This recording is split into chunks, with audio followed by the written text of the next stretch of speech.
Le jour de la mort de mon fils, mon mari m'a abandonnée au cimetière. 10 ans plus tard, il me demande 100 000 € pour une opération vitale, mais j'ai fait ça. Dites-moi ce que vous en pensez. Votre opinion est très importante et abonnez-vous. À ma chaîne pour soutenir mon travail, votre aide est précieuse. L'odeur du café fraîchement passé flottait encore dans la cuisine quand j'ai entendu le téléphone sonner. Il était 6 heures du matin, un mardi qui commençait comme tous les autres depuis 10 ans, mais quand j'ai décroché, la voix tremblante de l'infirmière de l'hôpital a tout changé. « Madame Dubois, il faut venir d'urgence. C'est au sujet de votre mari, Gérard. » Mon cœur s'est emballé. 10 ans. 10 ans qu'il avait quitté la maison ce matin terrible et n'était jamais revenu. 10 ans depuis les obsèques de mon Antoine, quand j'ai attendu des heures qu'il apparaisse pour m'aider à porter le fardeau d'enterrer notre unique enfant.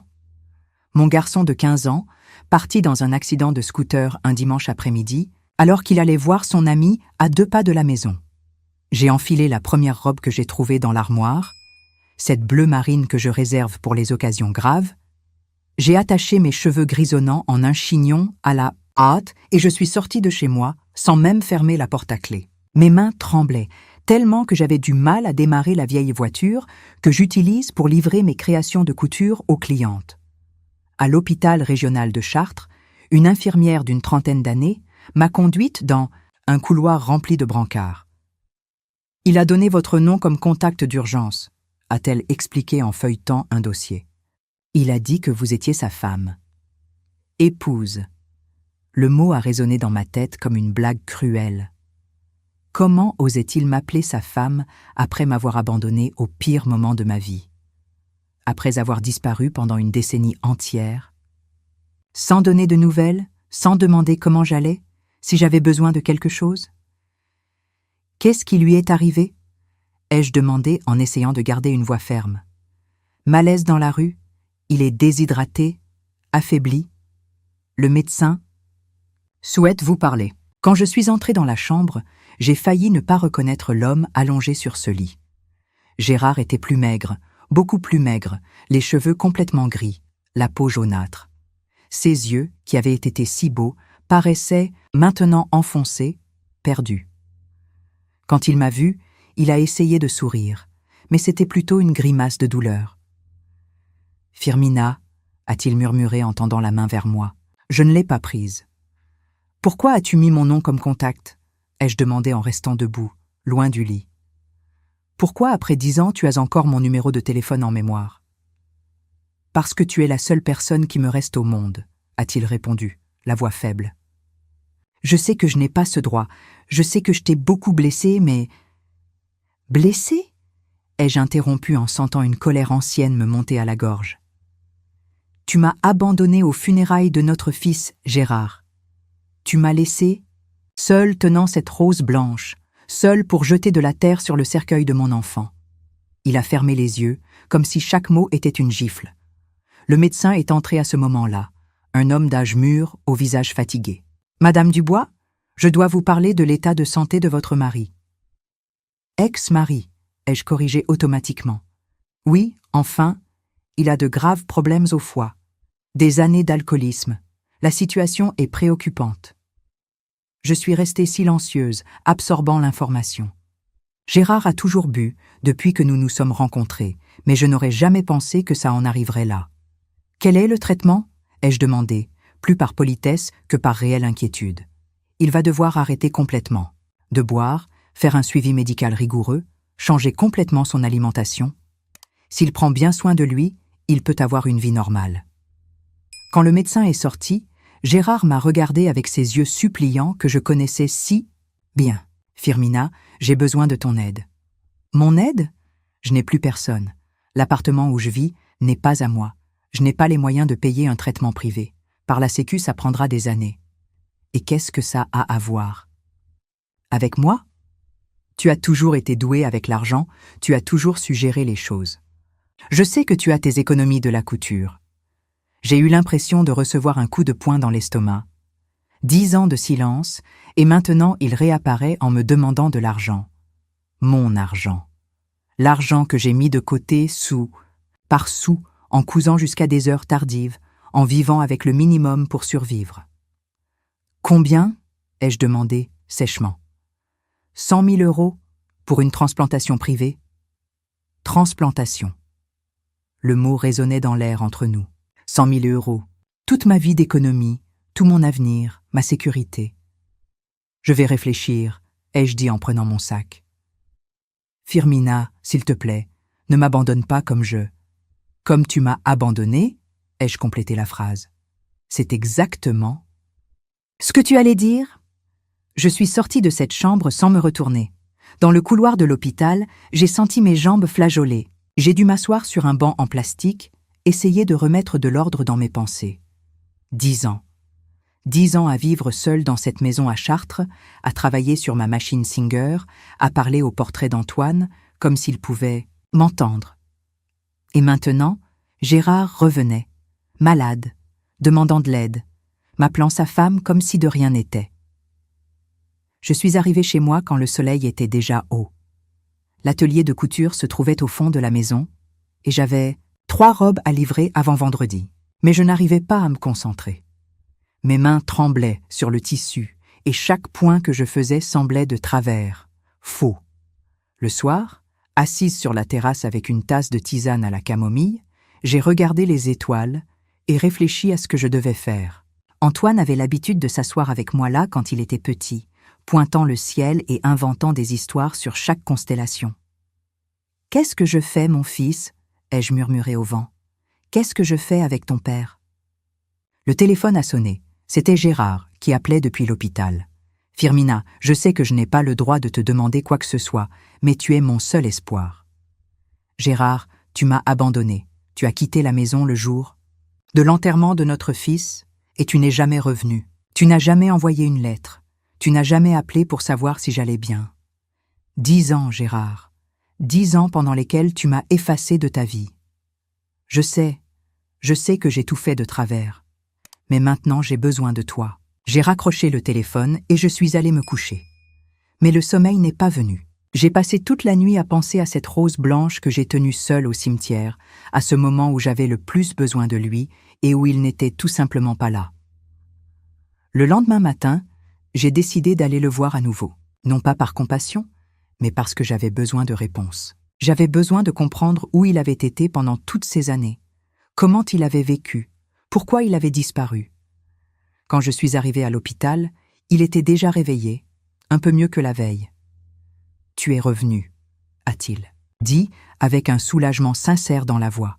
« Je suis revenu parce que j'ai besoin de savoir la vérité. Où étais-tu, Gérard? Qu'as-tu fait de ta vie ?» Il a hésité, regardant ses propres mains. J'ai essayé de recommencer. J'ai essayé d'oublier.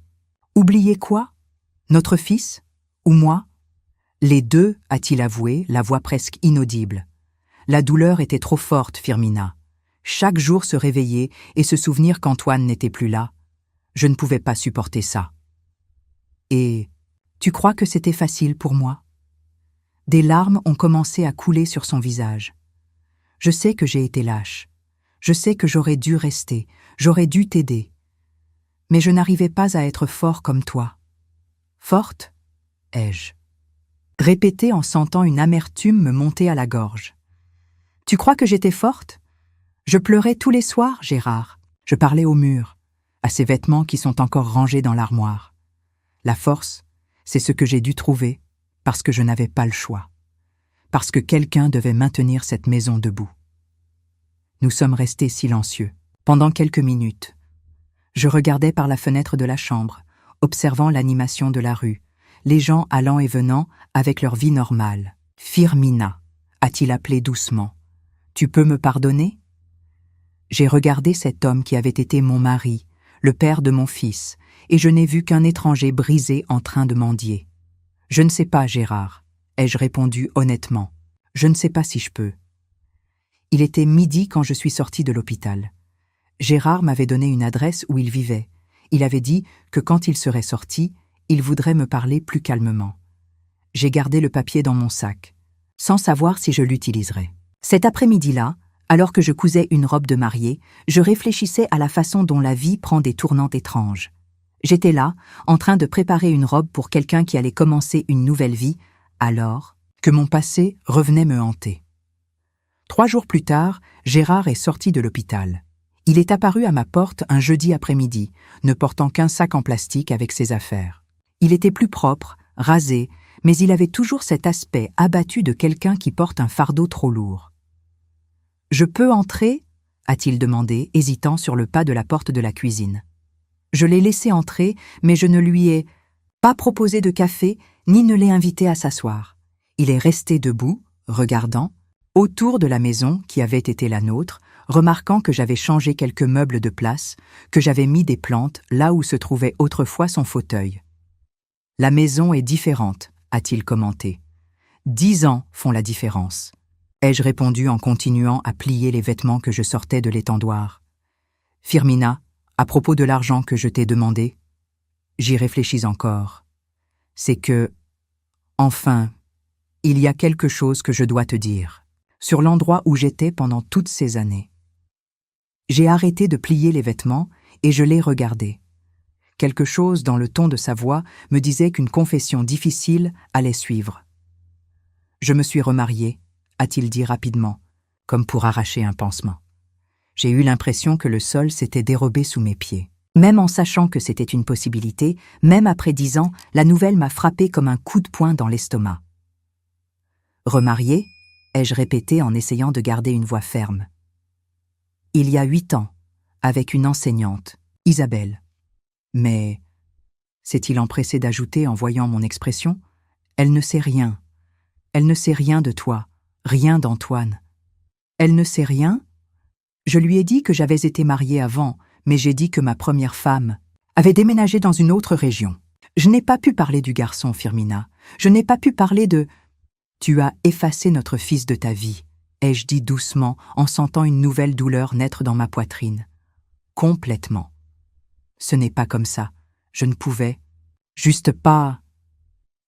Tu ne pouvais pas assumer que tu avais eu un fils qui est mort, que tu as été père, que tu m'as abandonné au cimetière. Gérard s'est assis sur la chaise de la cuisine, sans demander la permission, s'est passé les mains sur le visage. Isabelle est une bonne femme, patiente, attentionnée. Elle m'a aidée pendant les premières années, quand je buvais trop, quand je me réveillais en criant au milieu de la nuit. En criant ? Cauchemar. Avec Antoine. Avec ce jour-là, je suis restée silencieuse, traitant l'information. Alors il a souffert aussi, à sa manière. Mais malgré tout, il avait choisi de construire une nouvelle vie au lieu d'affronter la douleur avec moi. « Où vivez-vous » ai-je demandé. « Dans un petit appartement, ici même à Chartres. Elle paie le loyer avec son salaire. Moi, enfin, j'ai du mal à travailler. À cause de l'alcool ? Principalement. Et elle sait que tu me demandes de l'argent ? Il a hésité. Pas exactement. Elle sait que j'essaie d'obtenir de l'argent pour le traitement, mais elle ne sait pas comment. Tu veux dire que tu lui as menti aussi ? Je n'ai pas menti. Je n'ai juste pas tout dit. Ce soir-là, après que Gérard soit reparti en promettant de revenir le lendemain pour que nous puissions parler davantage, je suis restée assise sur la terrasse à réfléchir à tout ce qu'il m'avait raconté. 8 ans de mariage. Une vie entière construite loin de moi, loin de la mémoire de notre fils. Le samedi matin, j'étais en train d'arroser les plantes du jardin quand une femme est apparue à mon portail. Elle était jolie, bien habillée, elle devait avoir une 40aine d'années, des cheveux bruns attachés en une queue de cheval, des lunettes délicates, une allure d'enseignante. « Madame Dubois » a-t-elle appelé. « Oui, je suis Isabelle, la femme de Gérard. » Mon cœur s'est emballé. J'ai lâché l'arrosoir sur le sol, j'ai senti mes jambes flageoler. « Je peux vous parler » a-t-elle demandé, la voix tremblante. J'ai ouvert le portail et je l'ai laissée entrer. Nous nous sommes assises sur la terrasse, un silence pesant entre nous. Elle tenait un petit sac sur ses genoux, les mains tremblant, légèrement. « J'ai découvert la vérité sur vous » a-t-elle finalement dit. « Sur le garçon. » « Comment ?» J'ai trouvé une photo dans son portefeuille, une vieille photo de vous trois. Le garçon devait avoir une 10aine d'années. Quand j'ai vu la date au dos et que j'ai fait le calcul, sa voix a faibli. J'ai réalisé que Gérard m'avait menti pendant toutes ces années. Je suis restée à observer cette femme que mon ex-mari avait choisie pour remplacer notre famille. Elle était délicate, parlait doucement, avait un comportement gentil. Rien à voir avec moi. Il a dit que vous aviez déménagé dans une autre région, a-t-elle poursuivi. Il n'a jamais mentionné que vous aviez eu un fils. Il n'a jamais dit comment votre mariage s'était réellement terminé. « Et que voulez-vous de moi ?» ai-je demandé en essayant de ne pas paraître grossière. « La vérité, j'ai besoin de savoir ce qui s'est réellement passé. » J'ai pris une profonde inspiration. Pendant quelques minutes, je suis restée à regarder cette femme qui, comme moi, avait été trompée par Gérard. Puis j'ai commencé à raconter. J'ai parlé d'Antoine, de l'accident, de ce jour terrible au cimetière. J'ai parlé des 10 années de solitude, de la façon dont j'avais reconstruit ma vie sou par sou. Isabelle a pleuré pendant que je parlais. Des larmes silencieuses qui coulaient sur son visage sans qu'elle essaie de les essuyer. « Il vous a demandé de l'argent aussi ?» a-t-elle demandé quand j'ai eu fini. 100 000 € pour une transplantation. « Transplantation ?» a-t-elle répété confuse. Mais le médecin a dit qu'il avait juste besoin d'arrêter de boire et de faire un suivi.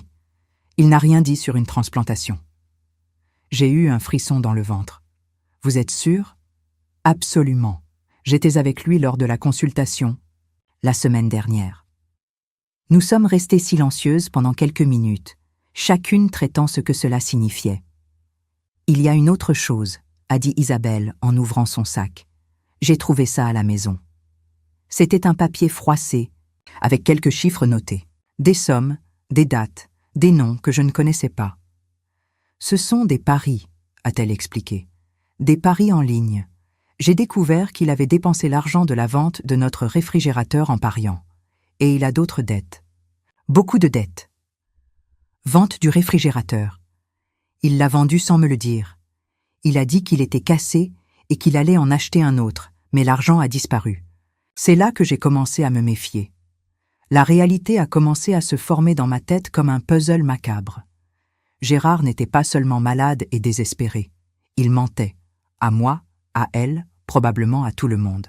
« Madame, Dubois », a dit Isabelle, la voix plus ferme maintenant. « Puis-je vous poser une question ?»« Vous pouvez. L'aimez-vous encore ?» La question m'a prise au dépourvu.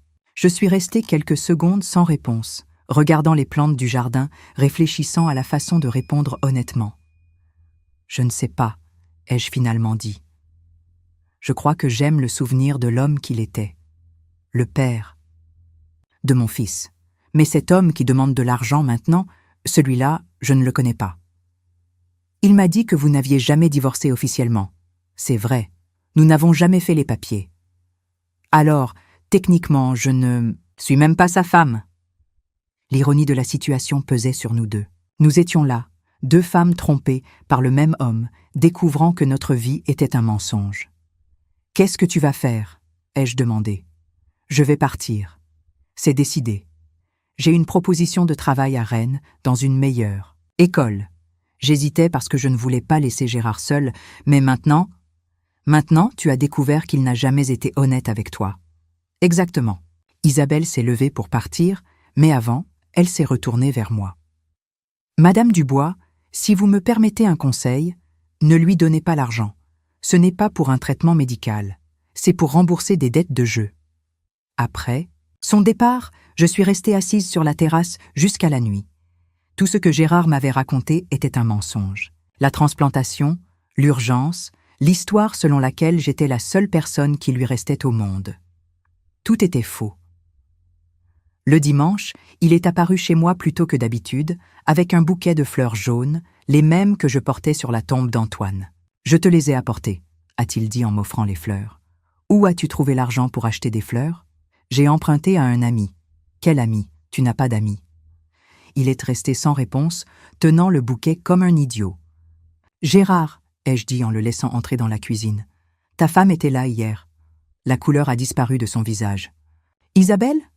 Comment elle… » « Elle a découvert la vérité sur moi, sur Antoine, sur tes mensonges. » « Firmina, je peux expliquer. »« Tu peux expliquer que tu n'as pas besoin de transplantation ? Que l'argent sert à payer des dettes de Paris ?»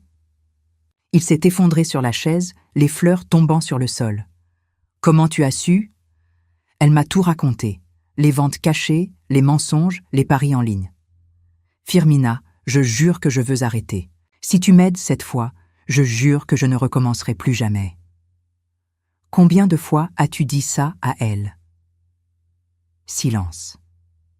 Combien de fois as-tu promis que tu allais arrêter de boire, arrêter de parier, arrêter de mentir?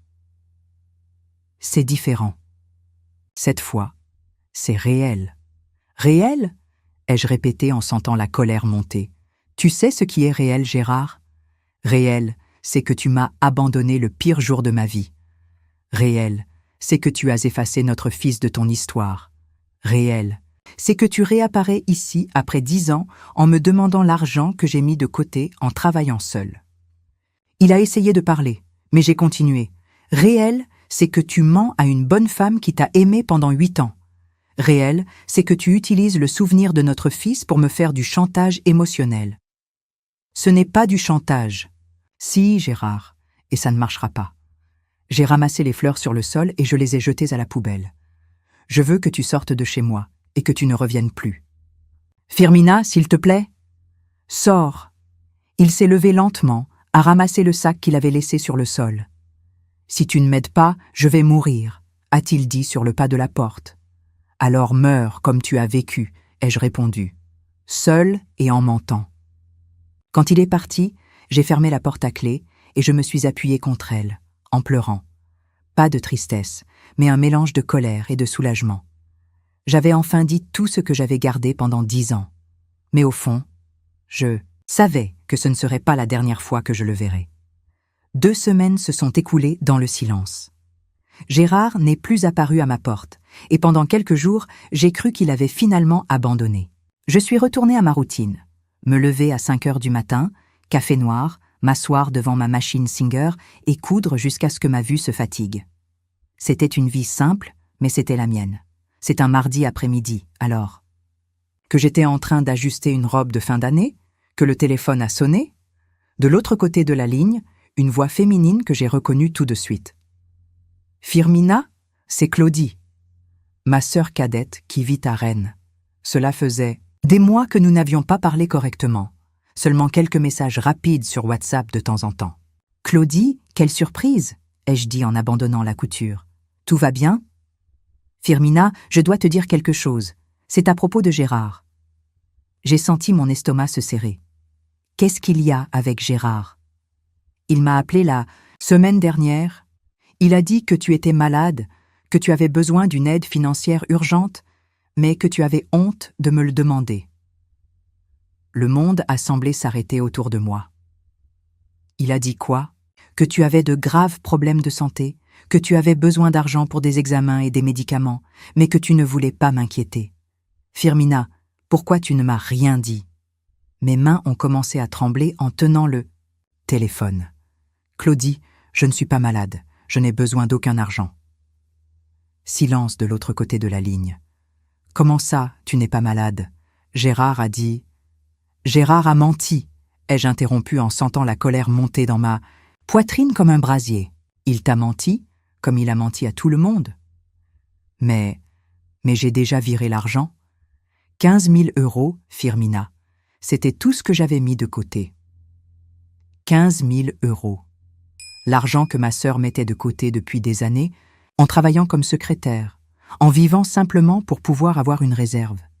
L'argent qu'elle m'a donné sans hésiter parce qu'elle pensait que j'étais en train de mourir. « Firmina, tu es là ?» a demandé Claudie, inquiète de mon silence. « Oui !» ai-je répondu en essayant de contrôler ma voix. « Claudie, je dois tout te raconter. » Au cours des 30 prochaines minutes, j'ai raconté à ma sœur la vérité sur la réapparition de Gérard, sur les mensonges, sur sa dépendance au Paris, sur Isabelle. Chaque mot qui sortait de ma bouche était comme une pierre lourde tombant dans l'eau. « Mon Dieu, Firmina !» a murmuré Claudie quand j'ai eu fini. « Comment a-t-il pu faire ça ?»« Parce que c'est ce qu'il fait, Claudie. Il ment, il utilise les gens, il fuit les conséquences. Je vais le poursuivre en justice.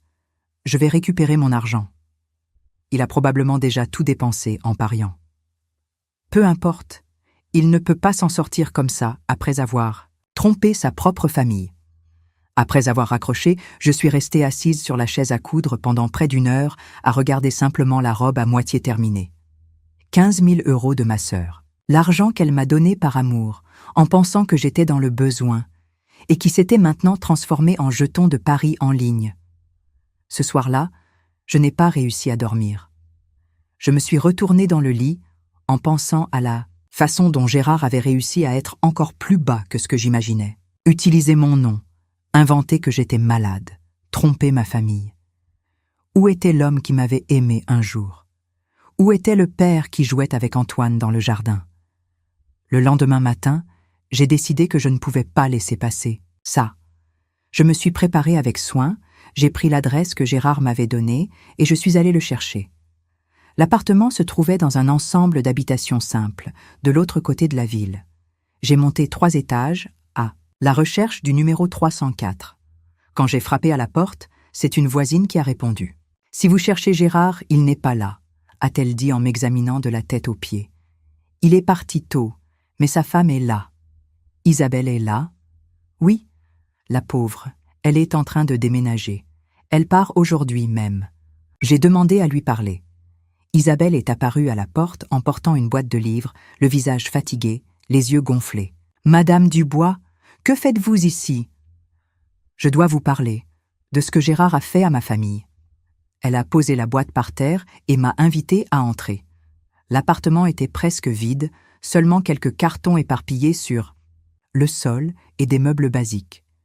Il a utilisé mon nom pour demander de l'argent à ma sœur, ai-je raconté sans détour.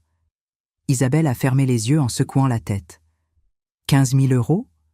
Vous le saviez? Je me doutais de quelque chose.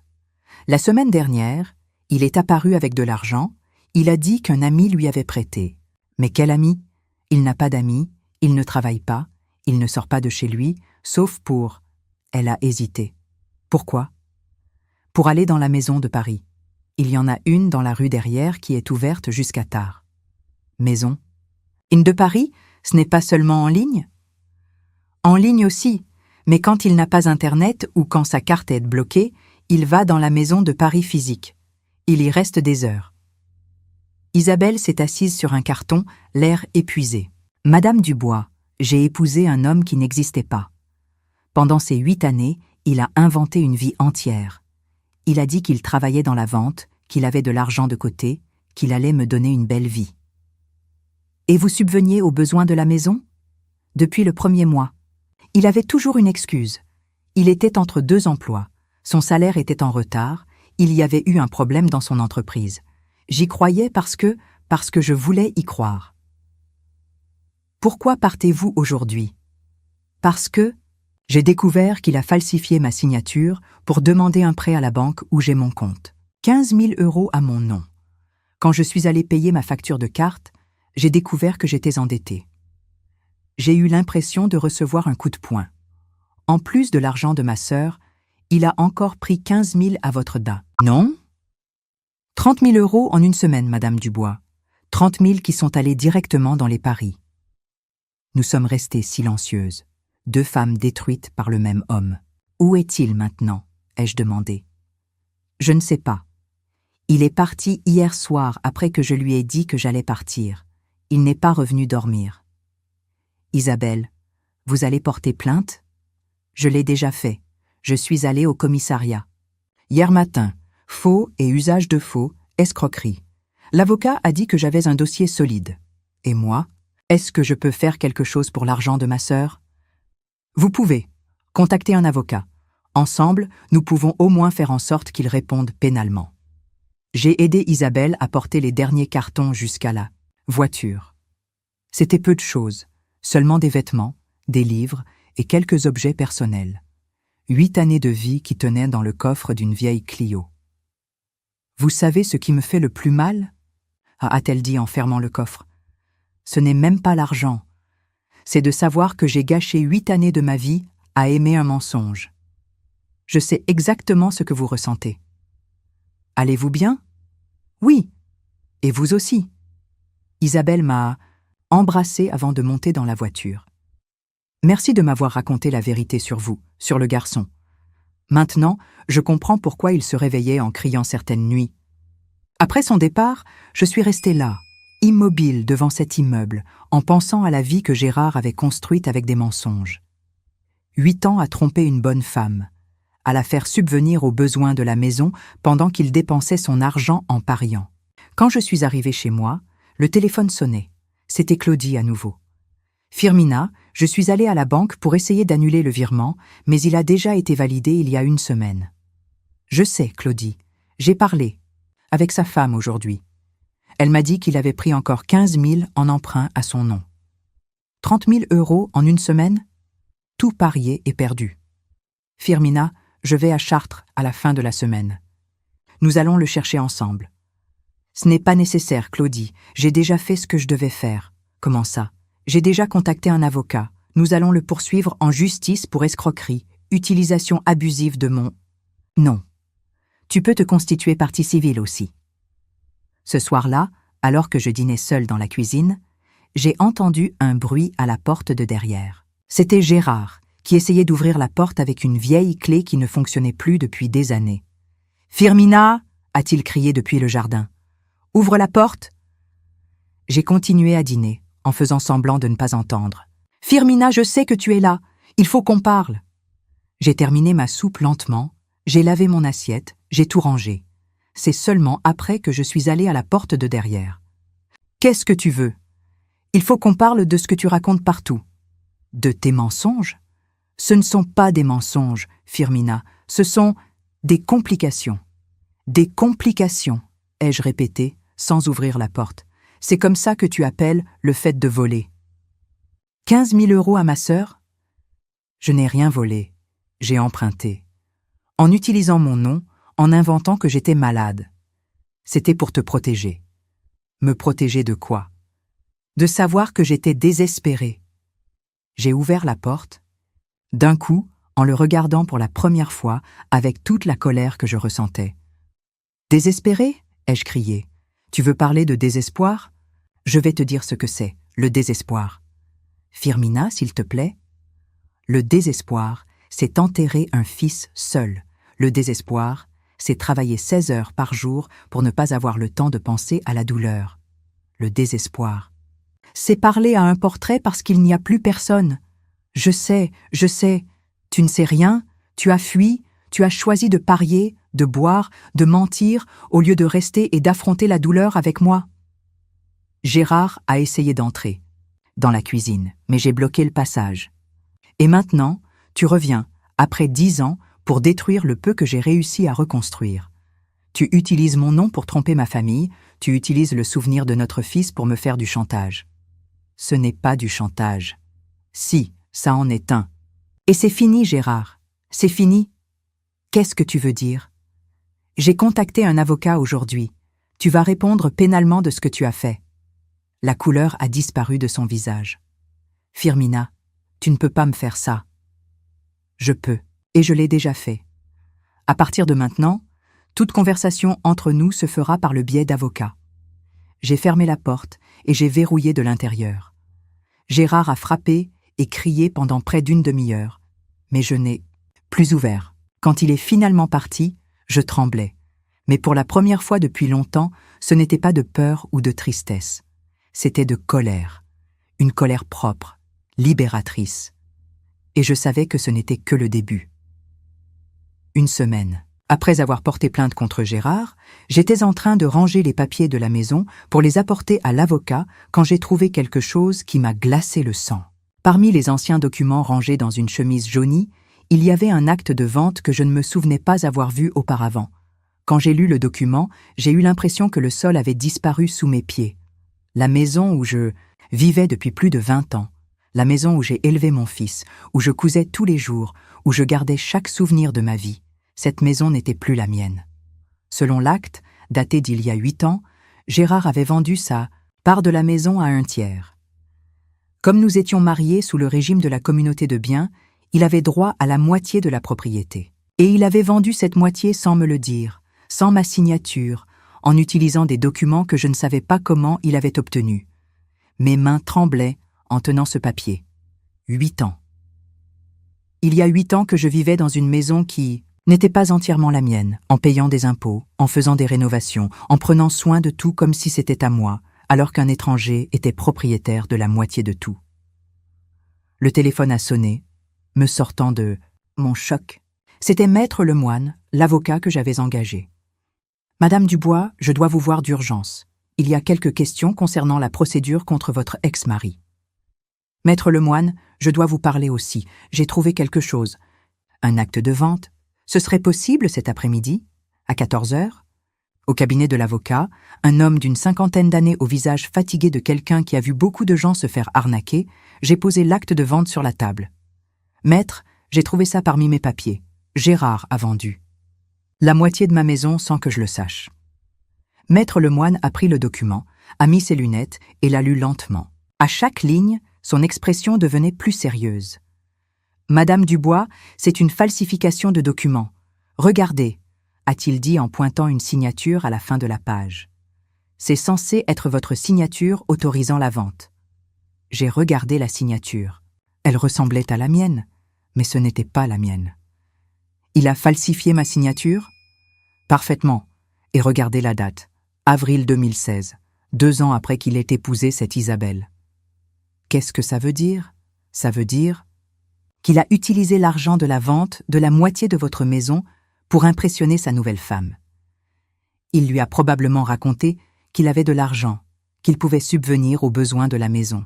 J'ai senti une nausée me monter à la gorge. Vous voulez dire qu'il a vendu ma maison pour financer sa vie de couple avec une autre ? Exactement. Et il y a plus. L'acheteur était une société écran. Regardez ici le numéro de Sirette. Cette entreprise n'existe plus. Elle a été créée spécifiquement pour cette transaction et fermée 6 mois plus tard. Je ne comprends pas. Blanchiment d'argent, Madame Dubois. Votre ex-mari était probablement impliqué avec des gens qui avaient besoin de justifier. De l'argent sale. Ils ont acheté la moitié de votre maison avec de l'argent qui provenait de sources illicites. Puis, ils ont fermé la société. Le monde tournait autour de moi. « Maître, qu'est-ce que ça veut dire pour moi ? Vais-je perdre ma maison ? Pas si j'arrive à prouver que la vente était frauduleuse. Et je suis sûr que je vais y arriver. Ce document a des irrégularités. Partout. » Maître Lemoine s'est levé et est allé à un classeur, revenant avec un dossier épais. « Madame Dubois, depuis que vous m'avez contacté, j'ai fait quelques recherches sur votre ex-mari. Ce que j'ai découvert est pire que ce que nous imaginions. » Il a ouvert le dossier et a commencé à étaler des papiers sur la table. Gérard n'est pas seulement un joueur invétéré. Au cours des 10 dernières années, il a escroqué au moins 8 personnes. Toujours le même schéma. Il s'approche de femmes seules, leur raconte une histoire de maladie ou de besoin urgent, obtient de l'argent et disparaît. J'ai eu l'impression de recevoir un coup de poing dans l'estomac. 8 personnes ? 8 que nous avons réussi à retrouver. Il peut y en avoir plus. Regardez ici. Madame Michaud, veuve de 67 ans, a perdu 12 000 €. Madame Leclerc, retraitée, a perdu 8 000 €. Madame Garnier. Arrêtez, ai-je demandé, ne pouvant plus entendre. S'il vous plaît, arrêtez. Madame Dubois, votre ex-mari est un escroc professionnel, et vous avez été sa première victime, il y a longtemps, sauf qu'à l'époque, il n'avait pas encore perfectionné sa méthode. Comment ça, la première victime ? Maître Lemoine m'a regardé avec une expression de quelqu'un qui ne voulait pas raconter ce qui allait suivre. Madame Dubois, je dois vous poser une question. Quand vous vous êtes rencontrés, comment ça s'est passé ? Il s'est approché de vous, comment ? J'ai essayé de me souvenir. C'était il y a si longtemps. Il travaillait dans un garage près de l'usine où je cousais à l'époque. Il passait toujours là pour discuter. Il disait que j'étais différente. Des autres femmes ? Vous aviez de l'argent de côté à cette époque ? Oui, ma mère était décédée et m'avait laissé un petit héritage. J'économisais pour acheter une maison. Et combien de temps après que vous ayez commencé à sortir ensemble, il a suggéré d'acheter la maison ? La réalité a commencé à se former dans ma tête comme un nuage sombre. Environ 6 mois. Madame Dubois, je suis désolée de devoir vous dire ça. Mais je crois que depuis le début, votre mariage était basé sur un mensonge. Il s'est approché de vous parce qu'il savait que vous aviez de l'argent. Non, ai-je murmuré en secouant la tête. Ce n'est pas possible. Nous avons été heureux. Nous avons eu Antoine. Je ne dis pas qu'il ne vous a pas aimé, mais son premier intérêt a peut-être été financier. Son schéma avec les autres victimes est toujours le même. Il identifie des femmes avec des ressources, gagne leur confiance, puis trouve un moyen d'avoir accès à leur argent. Je suis restée silencieuse pendant quelques minutes, essayant d'assimiler tout ce que j'entendais. Mon mariage, ma vie entière, aurait été un mensonge depuis le début. Maître, qu'est-ce que je fais maintenant? Premièrement, nous allons annuler la vente frauduleuse de la maison. Je suis sûre que nous allons y arriver. Deuxièmement, nous allons inclure ces autres accusations dans la procédure pénale. Avec autant de victimes, il ne va pas s'en sortir impunément. Et s'il essaie de me contacter à nouveau? J'ai déjà demandé une ordonnance de protection. Il n'a pas le droit de s'approcher de vous. Je suis sortie du cabinet de l'avocat comme un zombie. Dans la rue, tout paraissait différent, comme si je voyais le monde à travers une vitre. Emboué, 25 ans de mariage, un fils, une vie entière construite sur des mensonges. Quand je suis arrivée chez moi, il y avait une enveloppe sous la porte. À l'intérieur, une lettre manuscrite de Gérard. « Firmina, je sais que tu me détestes maintenant, mais tu dois savoir la vérité. Je n'ai jamais voulu te faire de mal. Au début, c'est vrai, je me suis approchée de toi parce que je savais que tu avais de l'argent de côté. Mais quand je t'ai connue vraiment, quand tu m'as montré ce que c'était d'être aimée sincèrement, tout a changé. Je t'ai aimée, Firmina. J'ai aimé toi, et j'ai aimé notre fils plus que tout au monde. C'est pour ça que je n'ai pas réussi à rester quand Antoine est parti. La douleur était trop forte. J'ai fui parce que je n'arrivais pas à te regarder dans les yeux en sachant que j'avais commencé notre histoire en mentant. Je sais que je ne mérite pas ton pardon, mais au moins, je voulais que tu saches que mon amour pour vous a été réel. Il a toujours été réel. J'ai froissé la lettre et je l'ai jetée à la poubelle. Puis, je l'ai reprise, je l'ai lissée et je l'ai relue encore une fois. Et encore une fois. Même en sachant qu'il pouvait s'agir d'autres mensonges, il y avait quelque chose dans ces mots qui semblait sincère. Ce soir-là, assise sur la terrasse avec une tasse de tisane, j'ai réfléchi à tout ce que j'avais découvert. Gérard m'a trompée dès le premier jour. Il a utilisé mon argent pour acheter notre maison. Il a vendu la moitié sans que je le sache. Il a escroqué d'autres femmes. Il m'a abandonnée au moment le plus difficile de ma vie. Mais il a aussi été le père d'Antoine. C'est lui qui m'a appris à conduire. C'est lui qui est resté éveillé avec moi les nuits où j'avais de la fièvre. C'est lui qui a pleuré de joie quand nous avons découvert que j'étais enceinte. Comment les deux versions du même homme pouvaient-elles être vraies? Le téléphone a sonné, interrompant mes pensées. C'était Claudie. « Firmina, je suis arrivée à Chartres. Je suis dans un hôtel près de la gare routière. Demain, nous allons régler cette situation une fois pour toutes. » Claudie, j'ai découvert des choses pires. Il a vendu la moitié de ma maison il y a 8 ans. Comment ça, il a vendu? J'ai tout raconté à ma sœur. L'acte de vente falsifié, les autres escroqueries, la possibilité que tout mon mariage ait été une farce depuis le début. Firmina, cet homme est un monstre. Je ne sais plus quoi penser, Claudie. Est-ce que tout était un mensonge? Même l'amour pour Antoine? Ça n'a plus d'importance maintenant, ma sœur. Ce qui importe, c'est que tu ne le laisses pas détruire le reste de ta vie. Après avoir raccroché le téléphone, je suis allée dans la chambre qui avait été celle d'Antoine. Je gardais encore ses affaires là-bas, des vêtements, des livres, des jouets. J'ai pris une photo de nous trois, prise lors d'un anniversaire du garçon. Gérard souriait, enlaçant moi et son fils. Il semblait sincèrement heureux. Est-ce qu'il faisait semblant à ce moment-là aussi? Ou existait-il deux Gérard, l'escroc et le père de famille? J'ai remis la photo dans le tiroir. Ça n'avait plus d'importance. Ce qui importait, c'est qu'après 10 ans passés à être une victime, j'étais enfin en train de réagir. Et cette fois, j'irai jusqu'au bout. Le lendemain matin, Claudie est apparue à ma porte avec une tête de mauvais jour. Ma sœur a toujours été plus décidée que moi, plus énergique. Quand elle est entrée dans la cuisine, elle est allée droit au but. Où est-il? Nous allons le chercher maintenant. Je ne sais pas où il est, Claudie. Il doit se cacher. Alors, nous allons le faire apparaître. Comment? Ma sœur a souri, mais ce n'était pas un sourire agréable à voir. Tu vas découvrir. C'est À ce moment-là que j'ai su, la guerre avait officiellement commencé. Le plan de Claudie était simple et direct. Répandre dans toute la ville ce que Gérard avait fait. Ma sœur avait une énergie que je n'avais pas vue depuis des années, une détermination qui me contaminait. Nous allons à la radio locale. Firmina. Nous allons raconter son histoire pour que tout le monde l'entende. Claudie, je ne sais pas si c'est une bonne idée. C'est la meilleure idée. Un homme comme ça ne s'arrête que lorsqu'il est exposé publiquement. L'après-midi de ce même jour, nous étions assises à Radio Chartres FM. L'animateur, un jeune homme sympathique appelé Julien, nous a écoutés attentivement pendant que nous racontions toute l'histoire.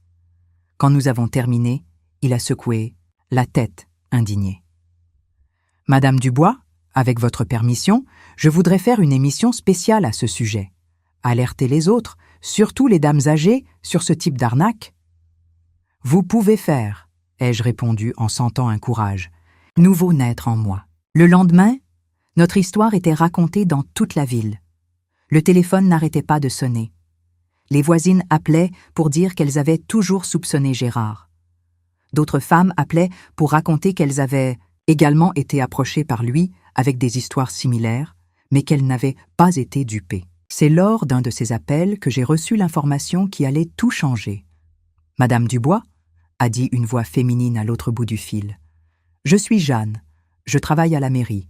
Je vous ai entendu à la radio et je dois vous raconter quelque chose. Je vous écoute. À propos de la vente de votre maison, je travaillais là à l'époque et je me souviens de ce document. En fait, ce n'est pas Gérard qui a signé à votre place. » J'ai senti mon cœur s'emballer. Comment ça? C'était une femme qui s'est fait passer pour vous. J'ai trouvé ça étrange à l'époque, parce qu'elle paraissait plus jeune que l'âge qui figurait sur les documents, mais mon chef m'a dit de ne pas m'en mêler. Vous vous souvenez de son apparence? Cheveux bruns, lunettes, une quarantaine d'années. Bien habillée, un air d'enseignante. Isabelle. C'était Isabelle elle-même qui s'était fait passer pour moi pour signer la vente de ma maison. J'ai raccroché le téléphone et je suis restée immobile dans la cuisine, essayant d'assimiler l'information. Isabelle n'était pas seulement une victime de Gérard, elle était complice. Les deux avaient planifié ensemble de me voler. J'ai immédiatement appelé Maître Lemoine. « Maître, Isabelle, elle n'est pas une victime. Elle m'a aidé à voler. »« Comment le savez-vous » J'ai raconté l'appel de l'employé de la mairie. « Madame Dubois, ça change tout. Si nous obtenons cet employé comme témoin, nous pouvons les poursuivre tous les deux pour association. » De malfaiteurs. « Mais elle est déjà partie de la ville. Peu importe, nous allons la retrouver. » Ce soir-là, Claudie et moi étions assises sur la terrasse quand nous avons vu une voiture s'arrêter devant la maison. C'était Gérard, mais il n'était pas seul. Isabelle était avec lui. « Ils sont revenus, » a murmuré Claudie en se levant déjà. « Calme-toi, » ai-je dit en retenant le bras de ma sœur. « Laissons-les venir jusqu'ici. » Gérard et Isabelle sont sortis de la voiture et ont marché jusqu'au portail. Il avait l'air nerveux, en sueur, regardant autour de lui comme s'il s'attendait à ce que la police apparaisse à tout moment. Elle gardait la tête baissée, évitant notre regard. « Firmina, » a appelé Gérard. « Je dois te parler. »« Tu peux ?»« Parler de là où tu es, » ai-je répondu sans quitter la terrasse. « Je sais que tu as découvert la vérité sur la maison, sur la signature. J'ai découvert que ta petite amie s'est fait passer pour moi à la mairie. J'ai découvert que vous m'avez volé ensemble. » Isabelle a finalement levé la tête, et c'est alors que j'ai vu, il n'y avait aucun remords dans ses yeux. Il y avait du désespoir, mais pas de remords. « Madame Dubois, » a-t-elle dit d'une voix tremblante, « nous pouvons tout expliquer. Vous pouvez expliquer comment vous avez falsifié ma signature? Comment elle s'est fait passer pour moi à la mairie? Comment vous avez utilisé l'argent de ma maison pour financer votre vie? Ce n'est pas comme ça, » a tenté d'argumenter. Gérard. Je pensais vraiment que j'étais malade à l'époque, que j'avais besoin d'argent pour un traitement. Mensonge, a explosé Claudie en se levant de sa chaise. Vous êtes deux criminels, deux voleurs. Nous ne sommes pas des criminels, a dit Isabelle, plus fort maintenant. Nous sommes des gens désespérés qui ont fait les mauvais choix. Les mauvais choix, ai-je répété en descendant les marches de la terrasse. Vous avez détruit Ma vie? Vous avez volé ma maison? Vous avez utilisé le nom de ma famille? Vous avez toujours la moitié de la maison, a fait valoir Gérard. Nous n'allions jamais vous laisser à la rue. Quelle générosité, ai-je ironisé. Voler seulement la moitié de ma maison. C'est alors qu'Isabelle a fait quelque chose, qui m'a complètement prise au dépourvu. Elle a commencé à pleurer. Pas ces pleurs théâtraux que je connaissais déjà, mais des pleurs désespérés, de quelqu'un qui était vraiment brisé. « Vous ne comprenez pas », a-t-elle sangloté. « Mon père était malade, il avait besoin d'argent pour une opération. Gérard a dit qu'il connaissait un moyen de gagner de l'argent rapidement, que personne ne serait vraiment lésé. » Personne. Ne serait lésé? Ai-je crié en sentant toute la colère des derniers mois exploser. J'ai été lésée, ma famille a été lésée. Combien d'autres femmes avez-vous trompées? Seulement quelques-unes, a murmuré Gérard. Quelques-unes? L'avocat m'a dit qu'il y en avait au moins 8. C'était censé être seulement temporaire, a continué à pleurer Isabelle. Nous allions rendre l'argent dès que nous aurions réussi à nous organiser. Avec quel argent? Vous avez tout dépensé en pariant. Gérard a fait un pas en avant, les mains tendues dans un geste de supplication. Firmina, s'il te plaît. Tu peux me détester. Tu peux me poursuivre en justice. Tu peux faire ce que tu veux avec moi. Mais pardonne à Isabelle. Elle n'a fait ce qu'elle a fait que parce que je l'ai convaincue. Non, l'a coupé Isabelle en essuyant ses larmes. Non, Gérard. Assez de mensonges. Elle s'est tournée vers moi, et pour la première fois depuis que je l'ai rencontrée, j'ai vu de l'honnêteté dans ses yeux. Madame Dubois, je savais exactement ce que je faisais quand j'ai signé ces papiers. Je savais que j'étais en train de vous voler.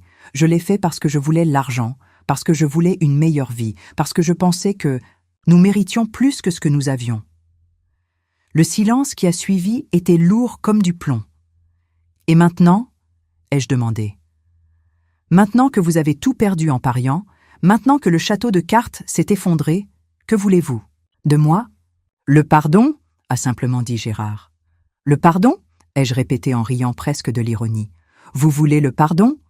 Je sais que je ne le mérite pas, a-t-il poursuivi. Je sais que je t'ai blessé d'une manière impardonnable, mais, Firmina, par l'amour que nous avons eu un jour, par le souvenir de notre fils? Non, ai-je coupé en sentant une force que je ne savais pas que j'avais. N'utilise pas Antoine. N'utilise plus jamais mon fils pour me manipuler. J'ai marché jusqu'au portail, j'ai regardé les deux dans les yeux. Vous voulez savoir ce que j'ai découvert au cours de ces dernières semaines? J'ai découvert que je suis plus forte que je ne l'imaginais. J'ai découvert que je peux vivre sans vous, sans vos mensonges, sans votre drame. Firmina, a tenté de dire Gérard. Je n'ai pas terminé, ai-je poursuivi. J'ai découvert aussi que le véritable amour ne se base pas sur des mensonges. Le véritable amour n'abandonne pas dans les moments de douleur. Le véritable amour ne vole pas, ne trompe pas, ne manipule pas. J'ai pris la clé de la maison de ma poche et je l'ai jetée par terre entre nous. Cette maison va redevenir la mienne, complètement la mienne. Et vous allez répondre pénalement de tout ce que vous avez fait. Non seulement avec moi, mais avec toutes les autres femmes que vous avez trompées. Et après, a demandé Isabelle, la voix presque inaudible. Après, vous devrez apprendre à vivre avec les conséquences de vos propres choix. Quelque chose que j'ai appris à faire il y a longtemps. Je me suis tournée pour retourner sur la terrasse, mais Gérard m'a retenue par le bras. Firmina, attends, une dernière chose. Je me suis dégagée de son emprise. Parle. Je t'ai vraiment aimé, et j'ai vraiment aimé notre fils. Ça n'a jamais été un mensonge. Je l'ai regardé pendant quelques secondes. Cet homme qui avait partagé avec moi 25 ans de vie, qui avait été le père de mon fils, qui m'avait appris ce qu'était aimer et aussi ce qu'était souffrir. Peut-être que tu as aimé Gérard, mais à ta façon. Un amour égoïste, lâche, qui fuit quand les choses deviennent difficiles. Ce genre d'amour, je n'en veux plus dans ma vie. J'ai monté les marches de la terrasse où Claudie m'attendait. Quand je suis arrivée en haut, je me suis retournée une dernière fois. Demain, c'est l'anniversaire de la mort d'Antoine. Comme tous les ans, j'irai porter des fleurs jaunes sur sa tombe. Si vous vous montrez là-bas, j'appelle la police. Je suis entrée dans la maison et j'ai fermé la porte. Par la fenêtre du salon, j'ai vu quand ils sont montés dans la voiture et sont partis. Claudie est venue me prendre dans ses bras. « Tu as été incroyable, ma sœur. »« Vraiment ? » ?»« Oui. » Ferme, digne, courageuse. Antoine serait fier de sa mère. Ce soir-là, pour la première fois depuis des mois, j'ai dormi en paix. Pas parce que mes problèmes étaient terminés, la procédure pénale était toujours en cours, la question de la maison devait encore être réglée devant les tribunaux. J'ai dormi en paix parce que j'avais enfin dit tout ce que j'avais besoin de dire. Le lendemain matin, je me suis préparée avec soin. J'ai mis ma robe bleu marine, j'ai attaché mes cheveux, j'ai mis un rouge à lèvres discret. J'ai acheté un bouquet de fleurs jaunes et je suis allée au cimetière. La tombe d'Antoine était comme toujours, propre, avec sa photo où il souriait. Mon garçon, qui n'a jamais eu la chance de devenir un homme, qui n'a jamais su les mensonges. De son père, qui est parti en croyant qu'il avait une famille, qui s'aimait vraiment. J'ai mis les fleurs dans le vase, je me suis agenouillée sur l'herbe et j'ai commencé à lui parler, comme je le faisais depuis 10 ans. Mon fils, ta mère, a découvert qu'elle est plus forte qu'elle ne le pensait. Elle a découvert qu'elle peut recommencer, même à 63 ans. Elle a découvert qu'elle mérite une vie honnête, même si c'est une vie seule. Le vent a fait balancer les fleurs jaunes et pendant un moment, j'ai eu l'impression d'entendre le rire de mon garçon. « Ne t'inquiète pas pour moi, Antoine. Ta mère va bien. Elle va continuer à coudre, elle va récupérer la maison, elle va vivre dignement. Et chaque année, pour ton anniversaire, je t'apporterai des fleurs jaunes et je te raconterai comment s'est passée mon année. » Quand je me suis levée pour partir, j'ai vu une rose blanche tomber par terre, à côté de la tombe. La même rose blanche que j'ai tenue seule il y a 10 ans, le jour de l'enterrement. J'ai ramassé la rose, je l'ai gardée dans mon sac et j'ai marché vers la sortie du cimetière. Je ne me suis pas retournée. Je n'avais plus besoin. 6 mois plus tard, la justice a déterminé que la vente de la maison avait été frauduleuse. Gérard et Isabelle ont été condamnés pour escroquerie et association de malfaiteurs. Il a pris 4 ans de prison, elle 2 ans en semi-liberté. J'ai récupéré ma maison complètement. J'ai rénové la pièce qui devait être celle des jumeaux qui ne sont jamais nés et je l'ai transformée en un atelier de couture plus grand. J'ai acheté une machine Singer neuve, plus moderne. Claudie est venue vivre avec moi pendant quelques mois jusqu'à ce que je m'habitue à la sensation d'avoir gagné. Parce que c'est ce que j'ai ressenti, la victoire. Pas sur Gérard ou Isabelle, mais sur la femme que j'étais avant, celle qui acceptait des miettes d'amour, qui se contentait de mensonges, qui avait peur de rester seule. Aujourd'hui, 2 ans plus tard, je me lève tous les jours à 5 heures du matin, je bois mon café noir, je m'assieds devant ma machine Singer et je couds des robes pour des femmes qui célèbrent. Et ça ne me dérange plus de voir les autres heureux. Au contraire, chaque robe que je couds contribue un peu au bonheur du monde. Parfois, je parle encore au portrait d'Antoine, mais ce ne sont plus des conversations de tristesse. Ce sont des conversations de gratitude. Gratitude d'avoir été sa mère, d'avoir appris ce qu'est le véritable amour grâce à ce garçon au large sourire. Et tous les soirs, avant de dormir, je regarde par la fenêtre de la cuisine vers le jardin où il jouait. Je serre la rose blanche que j'ai gardée du cimetière et je remercie. Je remercie d'avoir découvert que l'amour propre est le seul amour, qui ne nous abandonne jamais, qui ne ment jamais, qui ne trahit jamais, et qui toujours, toujours en vaut la peine.